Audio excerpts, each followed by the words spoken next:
Jai Hind, I welcome you all in today's session of Common Errors. I am Santosh Kumar, Faculty of English. I teach competitive English classes with the help of easy and simple tricks. I also teach spoken English classes. I provide a special guidance and training how to develop your self-confidence and how to face interview, group discussion as well as public speaking. Apart from it, I also teach language plus literature for UGC NET, JRF, TGT, PGT candidates. So those candidates who are looking for special English classes or special guidance in the field of English, you must contact me through the number I have given here. You can see it. You can also search my number in my description of my video. So let's start the session. You can see the heading CDS examination 2025। यूं तो ये हमारे CDS exam का English का 8 common errors है जो मैंने दिया हुआ है। हालांकि एग्जाम में 10 आए थे, लेकिन मेरे पास स्पेस नहीं बचने के चलते मैंने 8 क्वेश्चंस को ही लिखा है। चाहे वो CDS का इंग्लिश का पेपर हो या NDA हो या किसी भी डिफेंस एग्जाम का हो या SSC का हो या बैंक ही का पेपर क्यों ना हो, हमें ये CDS को या बैंक को नहीं देखना है।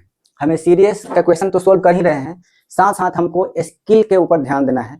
एक की स्किल क्या है, कंसेप्ट क्या डेवलप हो रही है, टेक्निक क्या है, कैसे हम मेथड डेवलप कर रहे हैं। क्योंकि आपका कंसेप्ट, आपका स्किल, आपका ट्रिक्स और टिप्स हेल्प करता है कि आपके इंग्लिश पेपर में आपको ज़्यादा मार्क्स उठा सकें। चूँकि लगभग syllabus, common errors, cloze test, fill in the blanks जो मेन चीज़ हैं वो हमारे एग्जाम में पूछे जाते हैं। तो देखिए, ये हमारे 8 क्वेश्चंस हैं जो हमारे CDS में 2025 में ऑलरेडी पूछे गए हैं। और इसको शुरू करने के पहले मैं आप लोगों को कुछ चीज़ें बताना चाहूँगा जो बहुत ज़रूरी है थोड़े से शॉर्ट टाइम के लिए। क्योंकि क्या होता है कि जब भी हम लोग क्वेश्चन एग्जाम हॉल में पढ़ते हैं तो हम लोग फीलिंग करना शुरू कर देते हैं। एक बहुत तरह के पैनिक और कन्फ्यूजन की स्टेट में होते हैं कि एरर किस पार्ट में होगा। एक तो ये सेंटेंस थोड़ा लंबे लंबे या छोटे छोटे या ऐसे सेंटेंस देखते हैं जो स्मॉल साइज के होते हैं तो थोड़ा सा आशा और उम्मीद बन जाता है। लेकिन जब सेंटेंसेस थोड़ा लार्जर हो और उसमें भी टफ और हार्ड वर्ड यूज किया गया हो तो स्टूडेंट और कंफ्यूज हो जाते हैं और उस ऐसे टाइप के फीलिंग को डेवलप करते हैं जो कि नेगेटिव मार्किंग के कभी कभी शिकार हो जाते हैं। तो यहाँ पे देखिए, जैसे कि ये क्वेश्चन पढ़ते हैं तो इसमें भी हम लोगों को अलग अलग फीलिंग आ सकते हैं। और एग्जाम में तो ऑलरेडी आदमी कंफ्यूज रहता है क्योंकि भाई पेपर का प्रेशर रहता है। तो हम एक चीज़ और कहना चाहेंगे कि जब भी एग्जाम में क्वेश्चन आप कर रहे हो तो पीस ऑफ माइंड को मेंटेन करके रखें, कूल रहें, कंफर्टेबल रहें और ग्रामर को अच्छा से अप्लाई करें और साथ साथ मीनिंग पे भी ध्यान दें। यदि ग्रामर सही है और मीनिंग गलत हो रहा है तो वो एरर है। इसलिए आपको हर चीज के ऊपर फोकस बनाए रखना है। बहुत बार तो हम लोग वर्ड मीनिंग नहीं जान पाते, जिसके चलते हमारे एग्जाम में डिफिकल्ट सिचुएशन क्रिएट हो जाता है और हम लोग बहुत पैनिक कंडीशन में गलत आंसर दे देते हैं, जैसे नेगेटिव मार्किंग हो जाता है। तो घबराए नहीं, बी कूल एंड कंफर्टेबल सबसे पहले और पीस ऑफ माइंड रखिए एकदम और ग्रामेटिकली सोचिए और मीनिंग अप्लाई कीजिए। मीनिंग बिल्कुल सही होना चाहिए, जैसा कि आज की हम लोग इस सेशन में करने जा रहे हैं। तो pair attention to me and keep watching this video from the beginning to the end. यहाँ पे देखिएगा, फर्स्ट क्वेश्चन है, देखिए, the acquisition of abatement to the crime that had been levelled at him was eventually not proven in court. अब इस question को पढ़ने के बाद स्टूडेंट वो तो लगभग कुछ कंफ्यूज हो जाएंगे और कुछ जिनका वर्ड पावर सही है, ग्रामर सही है, तो कुछ एक्शन ले सकता है। अब यहाँ पे देखिए, ग्रामर के हिसाब से अगर चेक करें, टेंस के हिसाब से, तो acquisition of abatement to the crime that had तो है, पास्ट टेंस में है, been levelled at him passive voice है तो बिन लगा हुआ है, भी3 का यूज किया गया है, was eventually not proven in court, ये भी पास्ट टेंस में चल रहा है। तो टोटल सेंटेंस हमारे पास्ट टेंस में है, टेंस में कोई दिक्कत नहीं है। अब चेक करते हैं, ग्रामर तो ये निकल गया, अब मीनिंग कहीं फंस रहा है क्या या कुछ और। ग्रामर में बहुत सारी चीजें हैं, प्रीपोजिशन है, मीनिंग है, टेंस है, वॉइस है। अब ये सब चीज को देखेंगे। The acquisition of abatement to the crime, ये क्राइम की बात हो रही है कि क्राइम को हटाने का जो एक्विजिशन है, उस पर जो क्राइम हटाने का एक्विजिशन लगाया गया था वो कोर्ट ने अभी प्रूव नहीं किया गया है। मतलब ये हुआ मिला जुला करके। अब यहाँ पे एबेटमेंट का मतलब होता है एबोलिशन, रिमूवल, यानी कि हटाने की बात हो रही है, इसका मतलब होता है रिमूवल। ठीक है, तो रिमूवल जो वर्ड है, सिनोनिम याद कर लेंगे। एबेटमेंट का मतलब रिमूवल, एबोलिशमेंट। ठीक है, तो एबोलिश की बात हो रही है तो एबोलिश के साथ हम लोग टू प्रीपोजिशन नहीं लगाते, क्योंकि एबोलिश का मतलब होता है कि उस चार्ज से फ्री कर देना, हटा देना। तो फ्री के लिए या एबोलिश करने के लिए या रिमूव करने के लिए रिमूवल ऑफ टू, जैसे हम लोगों का ग्रामर का चैप्टर है जिसमें रिमूवल ऑफ टू पढ़ते हैं, तो ऑफ का यूज करेंगे। तो यहाँ पे टू गलत है, यहाँ पे टू गलत है, टू की जगह क्या आएंगे, ऑफ। अब इस तरह का हिडन एरर जो प्रीपोजिशन से बाय मिस्टेक कहीं दिया गया हो, जो हिडन है, और हम लोग गेस करते रह जाते हैं, फीलिंग करते रह जाते हैं, जिसके चलते अब देखिए वर्ड मीनिंग है, अगर ये आपका वर्ड मीनिंग सही है और इसका मतलब आपको पता है कि रिमूवल होता है, तो रिमूवल के बाद ऑफ का यूज करते हैं, तो ऑफ यूज कर दीजिए, टू के बदले में ये क्वेश्चन सही हो जाएंगे। फर्स्ट का एरर हो गया। और अगर गलती से अगर ये ध्यान नहीं दिए और फिल करके पेपर में किसी सी और बी में एरर हम लोग दे देते हैं, तो उस तरह हम लोग को माइनस मार्किंग हो जाता है, इसलिए keep it in your mind. अब यहाँ पे सेकंड देखिए, the unintentional mistakes made by clerical staff was overlooked by the officer. अब नो एरर है। अब इसमें हम लोग देखते हैं कि कहाँ पे एरर हो गई। अब ये तो बहुत सिंपल है, ये तो अगर ग्रामर आपका लगभग ठीक है, अच्छा है और थोड़ा अच्छा आपने प्रैक्टिस किया है तो आराम से निकाल लेंगे, ये तो बहुत ईजी है। अब यहाँ पे सेंटेंस पे देखें तो देखिएगा, सब्जेक्ट और वर्ब को मिलाना होता है कि सब्जेक्ट क्या है। यहाँ पे देखिए द अनइंटेंशनल मिस्टेक्स, तो यहाँ पे देखिए मिस्टेक्स है made by clerical staff, was ये हमारा वर्ब आया है, तो वर्ब जब भी आता है तो सब्जेक्ट के अकॉर्डिंग होता है, तो इसका सब्जेक्ट जो है मिस्टेक्स है, यानी कि अनइंटेंशनल मिस्टेक्स की बात हो रही है, ये प्लूरल है, ठीक है, ये प्लूरल है। तो जब सब्जेक्ट प्लूरल होता है तो हमारा वर्ब भी प्लूरल ही होते हैं। इस तरह से हम लोगों को एग्जाम में ध्यान देना है। तो वाज नहीं होगा, वाज की जगह पर वर कर दीजिएगा, ये सही हो जाएगा, ठीक है। तो हमारा सी पार्ट में एरर है। तो इस तरह से हम लोग को देखना है, कोई बहुत बड़ी टास्क नहीं है, बस पीस ऑफ माइंड को एग्जाम में मेंटेन करना है। आपको कूल और कंफर्टेबली सोचना है, ग्रामर और मीनिंग के ऊपर ध्यान देना है। थर्ड देखते हैं, the opening batsman was famous for the imperial Stokes he played on the cricket field. अब यहाँ पे the opening batsman was famous, यहाँ तक तो नहीं लग रहा कि कोई एरर है। For the imperial Stokes he played, अब ये भी पास्ट टेंस में है, ये भी पास्ट टेंस में है, ऑन द क्रिकेट फील्ड। अब ऑन द क्रिकेट फील्ड की बात हो रही है तो ये भी सही चल रहा है। अब यहाँ पे देखिए एक वर्ड है स्टोक्स, तो स्टोक्स की बात नहीं हो रही है यहाँ पे। बैट्समैन के लिए स्टोक्स यूजफुल नहीं है, क्योंकि बैट्समैन के लिए स्ट्रोक के यूजफुल होगा, यानी कि शॉट्स, यहाँ पे शॉट्स की बात हो रही है, SHOTS। तो ये जो स्टोक्स है इसका या तो शॉट्स कर दीजिए या तो स्ट्रोक्स कर दीजिए, स्ट्रोक्स, ठीक है। यहाँ पे बैट्समैन के लिए मूवमेंट का बात है, जो बॉल है तो बॉल की मूवमेंट की बात कर रहा है, तो स्ट्रोक्स होगा ना कि स्टॉक्स होगा, ठीक है। तो ऐसे ऐसे पेपर में हमारे पास वर्ड मीनिंग के बिहाफ पे भी बहुत बार धोखा हो जाता है। यहाँ पे देखिए द ओपनिंग बैट्समैन, बैट्समैन है तो बैट्समैन के लिए स्टॉक थोड़े आएगा। स्टॉक का मतलब कुछ सरनेम या ऐसे कुछ होता है जो ऐड किया जाता है, सरनेम। तो यहाँ सरनेम की तो कोई बात ही नहीं हो रही है, यहाँ बात बैट्समैन के स्ट्रोक की हो रही है। स्ट्रोक का मतलब प्रहार, यानी कि शॉट लगाना, ठीक है। तो यहाँ पे शॉट्स की बात हो रही है, इसलिए ये आएगा स्ट्रोक्स या shots. He played on the cricket field, तो सही आंसर आपका बी है, बी में एरर है, स्टॉक्स को हटा के स्ट्रोक्स कर लीजिए।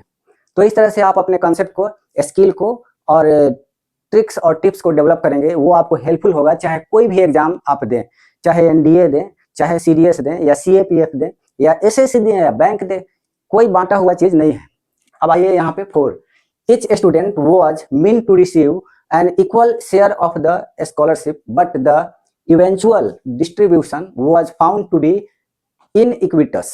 अब यहाँ पे iniquitous इसका मतलब होता है अनफेयर, अनफेयर यानी कि अनसुटेबल।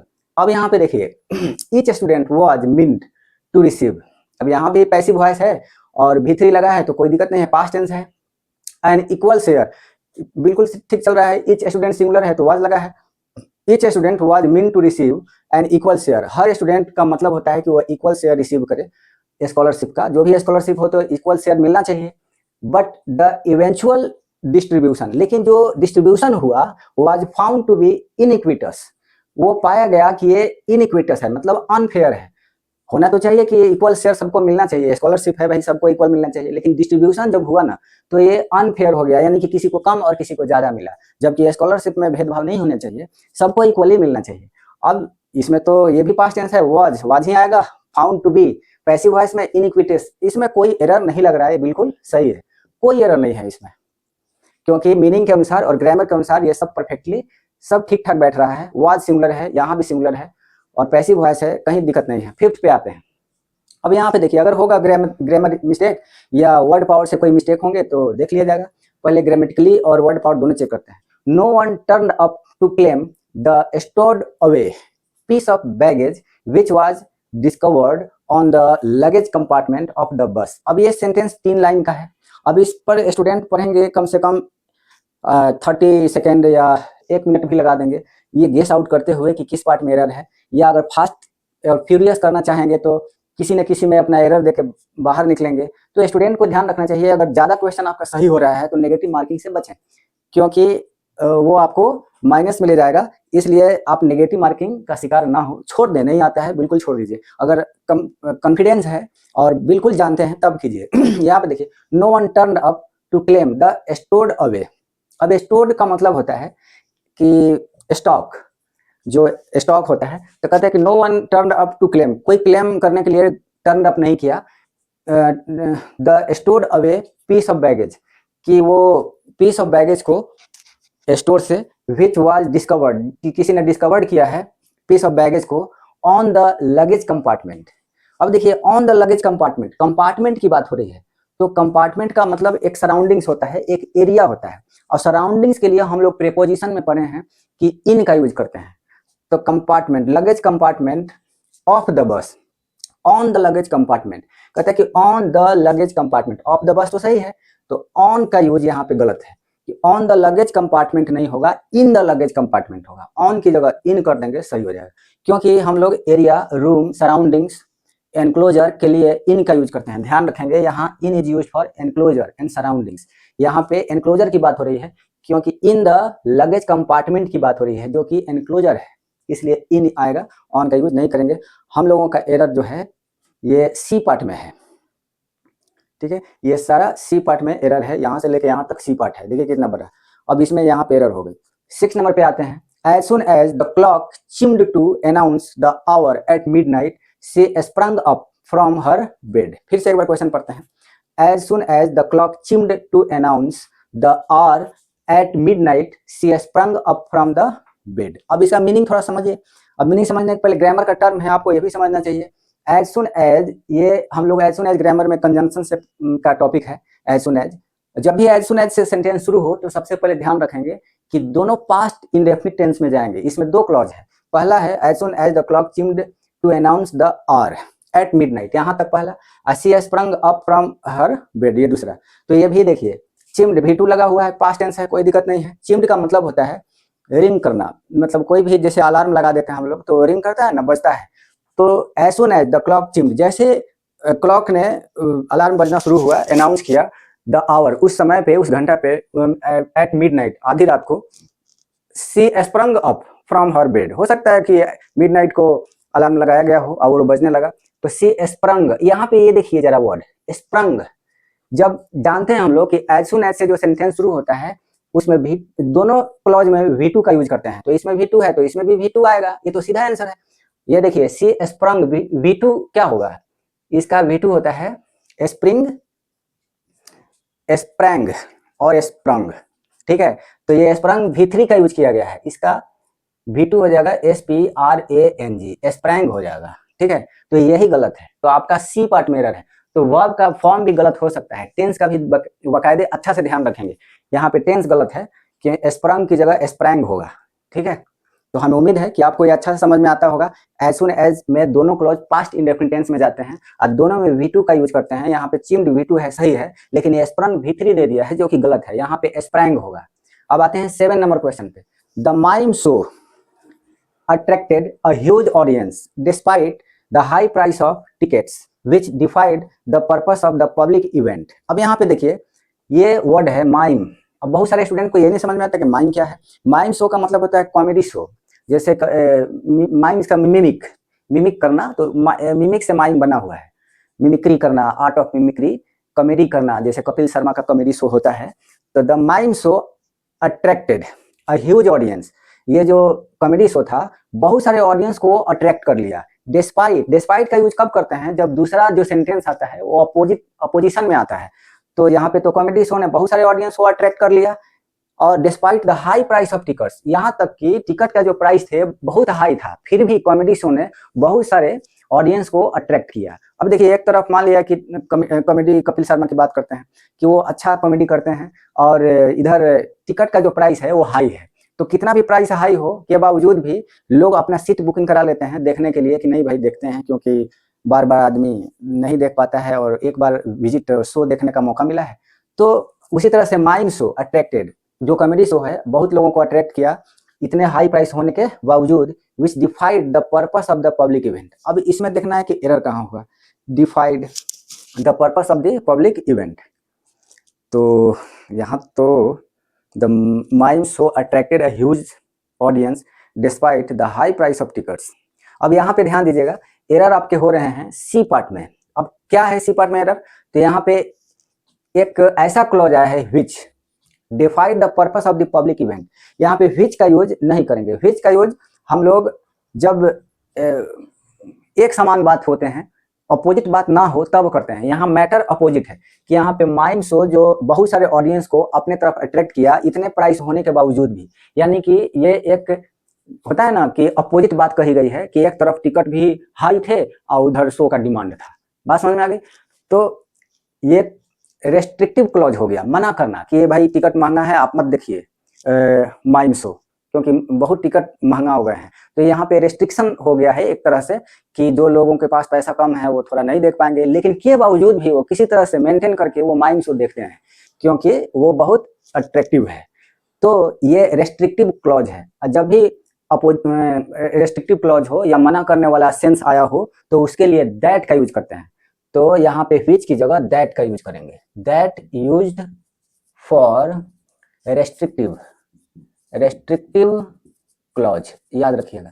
दैट का यूज हम लोग रेस्ट्रिक्टिव क्लॉज के लिए करते हैं। रेस्ट्रिक्ट करना यानी कि मना करना या ज्यादा हार्ड कर देना, ठीक है, कार्रवाई कर देना, ठीक है। तो ये थोड़ा अपोजिट सेंस दे रहा है। अपोजिट के लिए हम विच का यूज नहीं, किसका यूज करेंगे, दैट का। ये ग्रामर का नियम है, थोड़ा ध्यान में रखिएगा आप लोग कि अपोजिट सेंस देने के लिए रेस्ट्रिक्टिव क्लॉज के लिए हम दैट का यूज करते हैं, विच का यूज नहीं करते। अब 8 नंबर पे आते हैं। He was unable to recall where he had hanged his shirt after returning home from office. एक बार और पढ़ते हैं, ये बहुत इजी क्वेश्चन है। He was unable to recall, recall का मतलब होता है याद आना, तो वह उसको याद नहीं आता है कि where he had hanged his shirt, कहाँ उसने अपने शर्ट को हंग किया था। After returning home from office, जब वो घर से रिटर्निंग होम, जब वो घर लौट रहा था ऑफिस से, तो उसको यही याद नहीं आ रहा था कि उसने अपने शर्ट को कहाँ हैंग्ड किया था, हंग्ड किया था। यहाँ पे देखिए हंग्ड। तो इस सेंटेंस में किस पार्ट में एरर है, तो he was unable to recall where he had hanged. यहाँ पे ये आप देख लीजिए हंग्ड दिया हुआ है, जबकि यहाँ पे हैंग, एक बात समझा देते हैं आपको। हैंग, हैंग का मतलब, हैंग का दो मतलब होता है।